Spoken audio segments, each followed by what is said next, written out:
Hello watch fans, it's Anders here on Watch On channel. Today I want to compare two watches stemming from the same era. So both of these watches are actually named after a year, and that's 1965, and they have a lot of similarities in the design cues.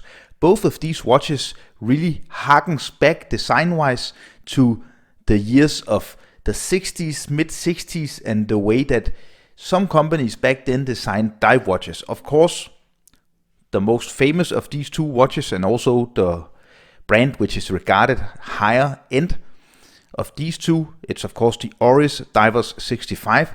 This is a 2018 model, and it's a model where you get a bimetal combination of both stainless steel and bronze, so the bezel is bronze.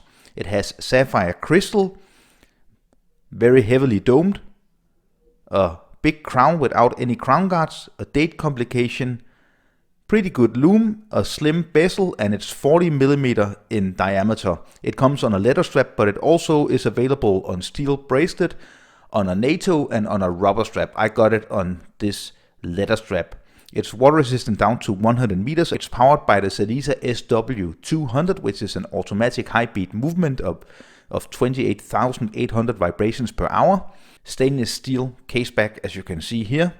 And then the other very 60s inspired dive watch is the Christopher Ward C65 Trident Khaki. And this is a special version of this watch which comes in blue and black and different color combinations. They made with a manually wound Sellita SW210 movement with 40 hours of power reserve. The thing with this watch is that they also made an automatic version in a lot of different color combinations, and just like the Oris, you can get it on a steel bracelet, on leather strap, and I believe you can actually also buy rubber straps as Christopher Ward. I reviewed both of these watches. You can find the links down in the description if you want to see the full reviews, or you can click up in the right hand corner to get onto the review video. So the reason why I'm comparing these two watches is because they are very much 60s inspired dive watches, and you can see the similarities. So if you look at the slim bezels, very slim, and just look at the numbering, the triangle at top, and these small numbers, and these silver applied painted minute markings, they're almost identical. It's pretty interesting that they're so identical, because both of these watches are just really looking at how dive watches were designed back in those days. The thing is that this company, Oris, was around back then. This is a newer company, so Christopher Ward has maybe looked at Oris to design this C65 Trident. When we look at the Christopher Ward, as we can see, we get some of the same design cues. The case design is a little more advanced, with different etching and different polishing and brushing compared to the Oris case, but you also get this big unguarded crown. This is not a screw down crown, just like this is a screw down crown, and this has a water resistance of 150 meters. Despite the lack of screw down crown, this one has a water resistance of only 100 meters. So this is probably more of the dive watch than this one, but of course you can dive with both these watches. Having a closer look at the Christopher Ward here, you can see you get these very nice applied kind of aged loom markings, 12 and 6. It's Swiss made. Christopher Ward name at 9 o'clock, the Christopher Ward logo here at 12 o'clock, and very simple baton style hands, which are of course also filled with loom. Let me try to turn the bezel. A 120 click unidirectional bezel. It is a little hard to grip. If you're holding your fingers at 12 and 6, it's pretty hard to grip, but if you move your fingers to maybe 2 and 8, it's easier.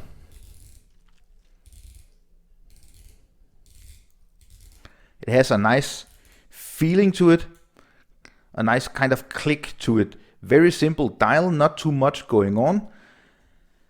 Looking at the case, you can see you get these nice edges here, so you get a nice polish down here, then you get a nice polish on the chamfering here, and a very light brushing on top, which matches the brushed stainless steel bracelet, which is a highlight of this watch. This is a brilliant bracelet. It wasn't too easy to adjust, but the bracelet is absolutely amazing. It's high quality, almost up there with Rolex quality in my opinion.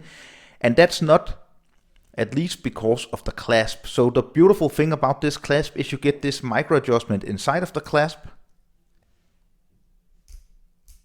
where you can move it in a few millimeters so you can get the perfect fit on the go. Very nice. The clasp is very well done and has a 2 push button release.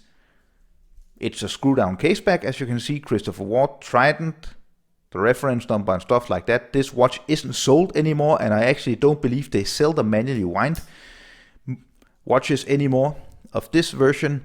They actually only sell the automatics, but you can find this watch pre-owned on eBay and Chrono24 at around $500, between $500 and $700.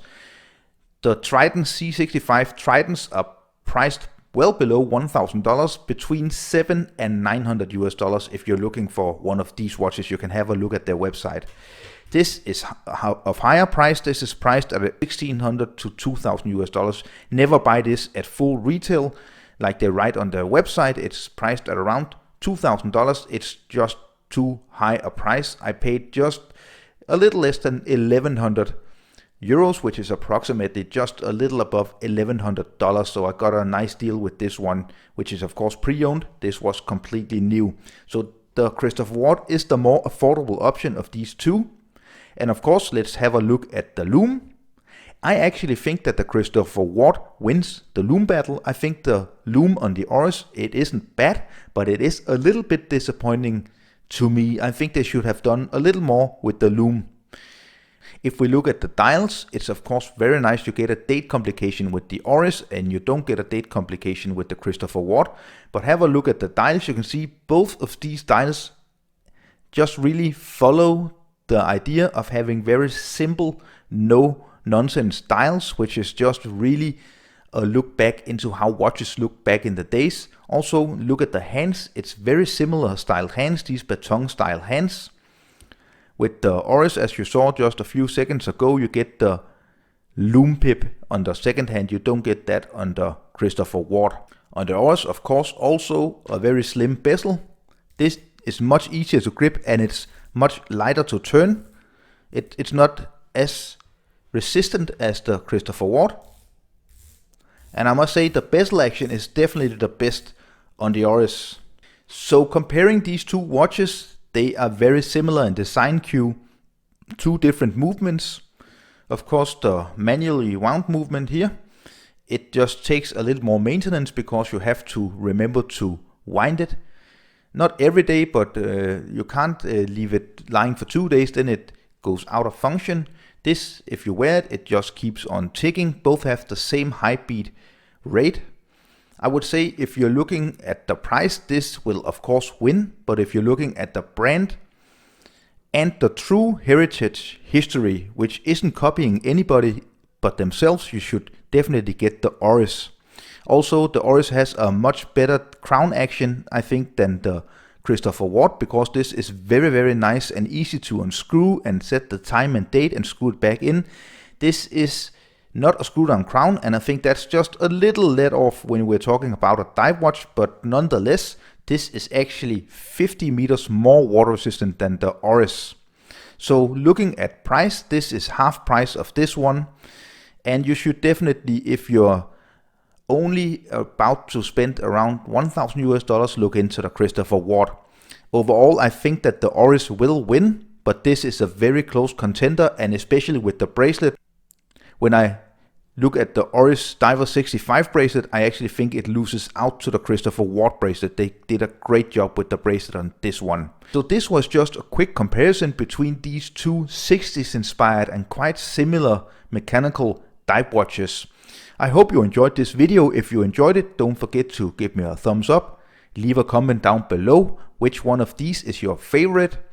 Also, don't forget to subscribe to my channel, follow me on Instagram and Facebook, and don't forget to visit my website wristwatchpassion.net. Thank you. Bye.